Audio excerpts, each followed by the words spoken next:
مولا ہو. حضور نے جب غدیر میں یہ فرمایا نا جس کا مولا، تو آج اگر 1500 سال بعد ہمدرد کراچی میں بیٹھ کر یہ اقرار کرتا ہے علی میرا مولا ہے، تو یہ ہو میں شامل ہے. سمجھ آئی بات؟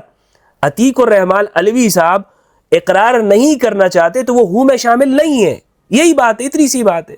ہو رسول نے لگا کر مولا ہو من کنت مولا ہو، جس کا میں مولا کسی زمانے میں ہو. السلام علیکم ورحمۃ اللہ وبرکاتہ. دوستو امید کرتا ہوں خیریت سے ہوں گے، پروردگار آپ سب کو اپنے زمان میں رکھے. آج میں ایک ویڈیو آپ کے ساتھ شیئر کرنا چاہتا ہوں، اور یہ ویڈیو ایسی ہے کہ جس کو کہتے ہیں نا حقیقی معنوں کے اندر کبھی کسی کا سر میں درد ہو جانا. ایک تو وہ ہے ہم محاورے کے اندر استعمال کرتے ہیں کہ بھائی میرے سر میں درد ہو گیا تمہاری بات سن کے، اور ایک وہ ہے کہ جو حقیقی معنوں کے اندر واقعی جب سے میں نے یہ سنا ہے تو سر میں درد ہے، اور آپ اندازہ نہیں کر سکتے کیفیت کا.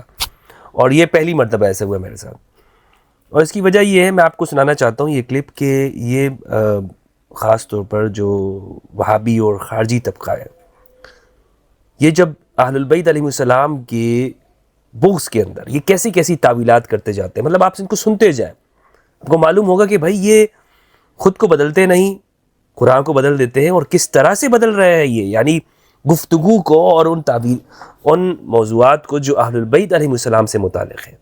اس سے اس مذہبی طبقے کے جو چہرے سے پردہ ہے وہ اٹھتا جا رہا ہے کہ کیوں اس طرح یہ ان باتوں کے اندر تعویلات کر رہے ہیں. اور اسی من گھڑت تعویلات، ایک تو ہوتی ہے نا چلو بنا رہے ہیں کچھ ہاتھ پیر بنا رہے ہیں، اس کے لیے کچھ جو ہے نا وہ قمیض بنائے جا رہے ہیں، تو کچھ ہاتھ بازو کچھ سی رہے ہیں اور سیٹنگ کر رہے ہیں سب چیزوں کی. یہ تو بے تکی قسم کی اور ایسی بے تکی قسم کی تعویلات کہ جس کا کوئی سر و پیر نہیں ہے، بے سر و پا. میں آپ کے سامنے پیش کروں گا. میرے خیال میں ایک وہابی مولانا ہے، اور جب سے میں نے ان کی بات سنی ہے، اور بات کیا ہے امام علی علیہ السلام کو مولا کہنے کے حوالے سے. تو جب اس حوالے سے مثلا کسی حوالے سے جب میں ان سے بات کرتا ہوں تو پھر یہ آگے سے جوابات کیا دیتے ہیں وہ سنیں، اور ان کی آج کی گفتگو سنیں کہ امام علی کو مولا کہنا چاہیے یا نہیں کہنا چاہیے، علیہ السلام کہہ سکتے ہیں یا نہیں کہہ سکتے. تو غالباً یہ وہابی مولوی ہیں، ان کی یہ بات سنتے ہیں. پھر اس پہ میں تبصرہ کروں گا، اور میرے پاس زیادہ وقت نہیں ہے کہ میں زیادہ تفصیلی گفتگو کروں. میرا اکثر وقت مطالعے کے اندر اور لکھنے کے اندر گزرتا ہے، اور مطالعہ کرنے کے وقت میں. تو یہ میں اس لیے کہ بیٹھے ذہن میں آ گیا کہ آپ کے ساتھ شیئر کر لوں، اور آپ دیکھیں کہ یہ مطلب کس درجے کی رقیق تعویلات ہے، کمزور گفتگو ہے. اندازہ کریں. کیا سیدنا علی المرتضی رضی اللہ تعالی عنہ کو مولا علی علیہ السلام کہہ سکتے ہیں؟ دو باتیں اس میں، ایک مولا اور ایک علیہ السلام. دیکھیں بھائی بات سنیں، ایک ٹائٹل وہ ہے، اعزاز وہ ہے جو میں آپ کو دوں، ایک وہ ہے جو میرے استاد آپ کو دے، اور ایک وہ ہے جو اللہ رب العزت آپ کو دے. تو سب سے اچھا ٹائٹل کون سا ہے؟ جو اللہ رب العزت ہے. اللہ رب العزت نے صحابہ رضوان اللہ علیہ مجمعین کو کیا ٹائٹل دیا؟ رضی اللہ عنہ. پورے قرآن میں بار بار جگہ پر اللہ تعالیٰ نے ان کے لیے کیا لفظ بولا؟ تو جو اللہ تعالیٰ کا دیا ہوا ٹائٹل ہے ہم اسے چھوڑ دیں اور دوسرا ٹائٹل سمجھے کہ یہ زیادہ صحیح ہے، یہ ہماری کم عقلی تو ہو سکتی ہے، یہ کوئی علمی بات نہیں ہو سکتی. ہمیں وہ ٹائٹل دینا ہے جو اللہ رب العزت نے دیا. بیٹھ جائیں بس چند منٹ کے لیے. جو اللہ رب العزت نے ٹائٹل دیا ہے وہ کیا ہے؟ رضی اللہ عنہم. تو ہمیں یہ دینا چاہیے.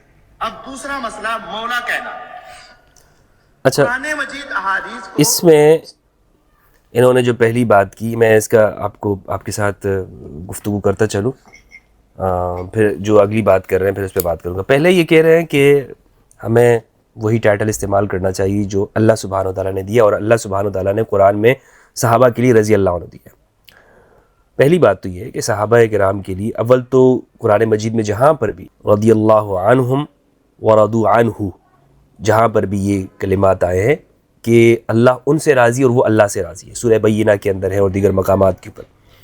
تو یہ صحابہ کرام کے ساتھ خاص نہیں ہے، ہر اس شخص کے ساتھ کہ جو نیکی اور بر و تقوی رکھتا ہے، اللہ سبحانہ و تعالیٰ کا اس کے لیے نام ہے کہ رضامندی کا، رضوان ورضوان من اللہ اکبر، اللہ کی رضامندی یعنی جنت، رضوان. اللہ اس شخص سے راضی ہے کہ جو نیک اعمال کرتا ہے، ایمان عمل صالح کرتا ہے. اور اس کے وہ لوگ بھی حقدار ہے کہ جو رسول اللہ کے زمانے میں مومنین تھے، بلا شک و شبہ وہ بھی حقدار ہے اس رضا الہی کی اور اللہ کی جانب سے رضوان کی کہ جو رسول اللہ صلی اللہ علیہ وآلہ وسلم کے دور اقدس میں تھے، آپ کے خادمین ہیں، آپ سے محبت کرنے والے، آپ کی جانثار ہیں، آپ پر ایمان لانے والے، وہ بھی رضی اللہ عنہ، ان کے لیے وہ ٹائٹل ہے. ان کو بھی ہم کہہ سکتے ہیں کہ اللہ ان سے راضی اور وہ اللہ سے راضی، ورضوا عنہ. اور آج کے بھی مثلا آپ قائد اعظم محمد علی جناح، آپ ان کے نام کے آگے بھی لکھ سکتے ہیں قائد اعظم محمد علی جناح رحمہ اللہ رضی اللہ عنہ. اس طرح یہ اپنے اکابر کے لیے تو لکھتے ہیں، بلکہ اس پر ہمارے استاد محترم علامہ مفتی منیب الرحمان صاحب حفظہ اللہ، ان کا ایک فتویٰ موجود ہے رضی اللہ عنہ لگانا کیسا ہے. تو اعلیٰ حضرت کے لیے بھی رضی اللہ عنہ لکھتے ہیں، بلکہ بہت ساری تقاریر کے اندر ان کا استعمال بھی کرتے ہیں. تو رضی اللہ عنہ یہ صحابی غیر صحابی سب کے لیے استعمال ہو سکتا ہے. تو یہ نہیں ہے کہ آپ اسی کے لیے جو صرف اور صرف ان لوگوں کے لیے استعمال ہوگا کہ جو رسول اللہ کے زمانے میں. پہلی بات تو یہ. دوسری بات یہ ہے کہ آپ کی یہ بات مان لیتے ہیں کہ چلے اس شخص کے لیے وہی جملہ استعمال کرنا چاہیے ہر ایک کے لیے کہ جو قرآن نے جس طرح استعمال کیا ہے، جو ٹائٹل دیا ہے. تو لہٰذا رضی اللہ عنہ کہنا چاہیے صحابہ کو. بھئی صحابہ کے لیے تو آپ رضی اللہ عنہ کہیں، لیکن امام علی علیہ السلام اہل البیت میں سے ہیں. اہل البیت الگ مقام و مرتبہ ہے، مطہرین ہیں اہل البیت. صحابہ کرام اور اہل البیت میں یہ فرق ہے. یہ رسول اللہ صلی اللہ علیہ وآلہ وسلم کے مطہرین ہیں، ان کو رسول اللہ نے مطہر قرار دیا، چادر ان کے اوپر اڑائیے. کسی صحابی کو چادر میں نہیں لکھا. ہاں، صحابہ کا مقام ان کے لیے آپ رضی اللہ عنہ کہیں، اور میں اس کا قائل ہوں امام علی کے لیے آپ رضی اللہ عنہ کہہ سکتے ہیں، لیکن علیہ السلام منع نہیں کر سکتے. جب آپ علیہ السلام منع کریں گے تو پھر میں آپ کو جواب دوں گا کہ اہل البیت میں سے ان کو آپ علیہ السلام بھی کہیں، رضی اللہ عنہ بھی کہیں. ویسے رضی اللہ عنہ بھی کہنا چاہیے امام علی کو، تمام صحابہ کرام کو جو رسول اللہ کے زمانے میں.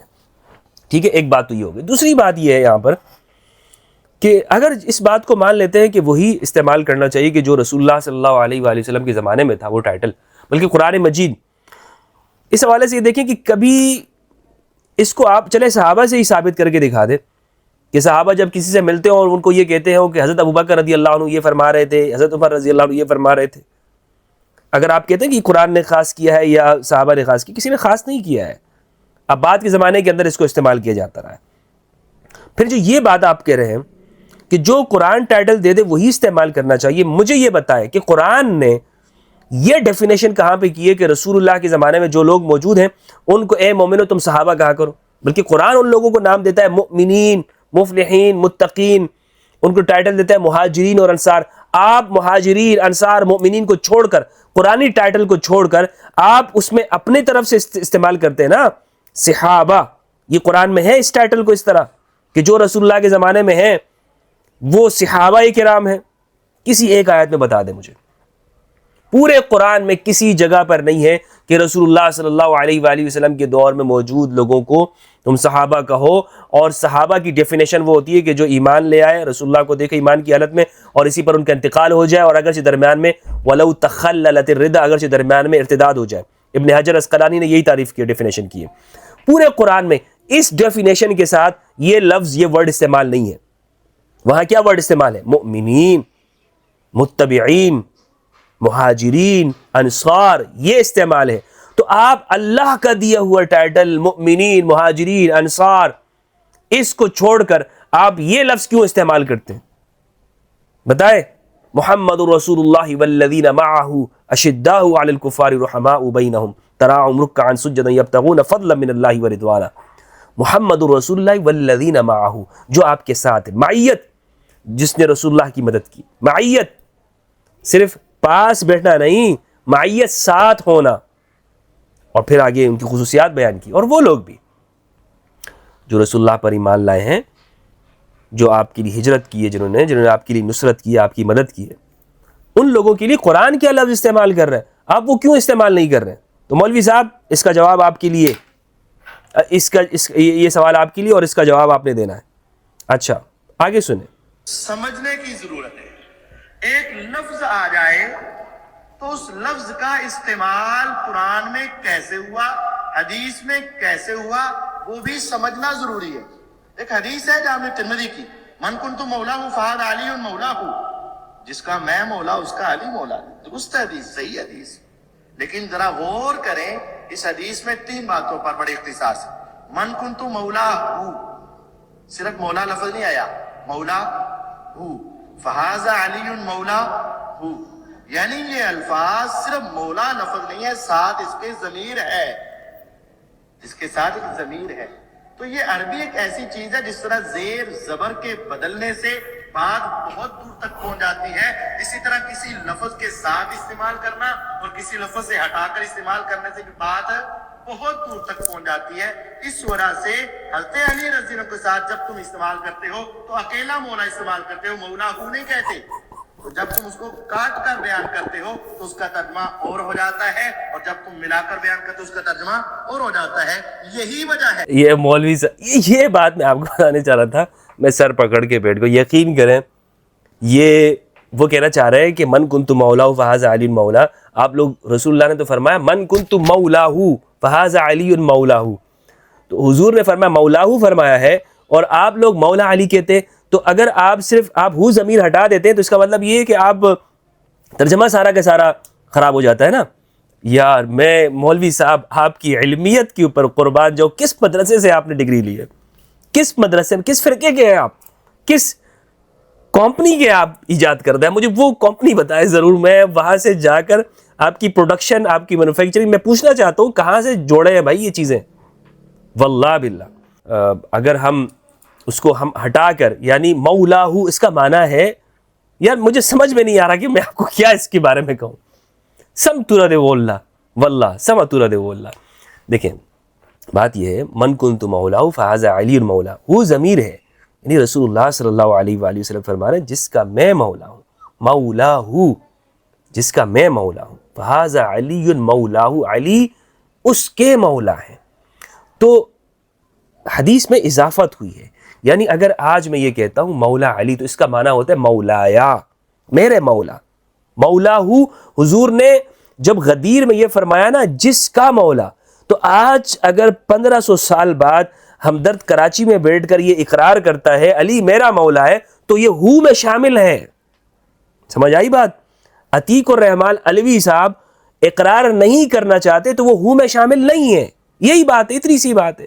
ہو رسول نے لگا کر مولا ہو, من کنت مولا ہو, جس کا میں مولا, کسی زمانے میں ہو, کسی زمانے میں کوئی فرق نہیں پڑتا.